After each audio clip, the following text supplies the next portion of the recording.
একটু থাকো, একটু থাকো।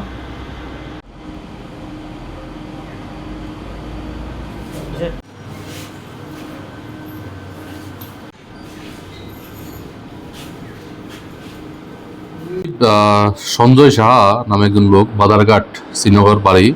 উনি আমাদের কাছে কমপ্লেন করেছেন যে গত 30 অক্টোবর ওনার মা ওনার দোকানে ছিল, একা দোকানদারি করছিল।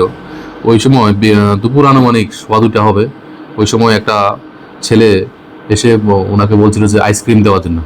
ডিপ পিস থেকে যখন উনি আইসক্রিম নিয়েছিলেন, ওই সময় ইন্টারমিটে ওনার গলা থেকে সোনার চেনটাকে টান দিয়ে ছিনতাই করে নিয়ে পালিয়ে যায়।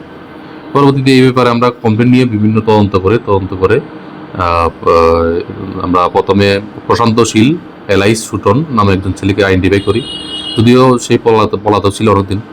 পরবর্তীতে ওকে আমরা গ্রেপ্তার করার পরে ওর সহযোগী একজন ছিল বিশ্বনাথ দত্ত। তো দুজনকে গ্রেপ্তার করি এবং ওদের স্বীকারোক্তি মূলে আমরা ওই ছিনতাই করা স্বর্ণের চেনটি আমরা উদ্ধার করি এবং আজকে আমরা ওদেরকে মাননীয় আদালতে প্রেরণ করেছি। কোথায় থেকে তাদের আটক করা হয়েছে? তাদেরকে ইচাই বাজার এলাকা থেকে আটক করা হয়েছে।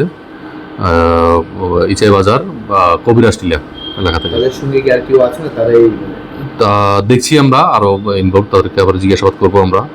আর উদ্ধার হওয়া স্বর্ণটি মোটামুটি 10.100 গ্রাম। বাড়ি কোথায় যাদেরকে আটক করা হয়েছে? তাদের বাড়ি কবিরাজ টিলা, ইচাই বাজার।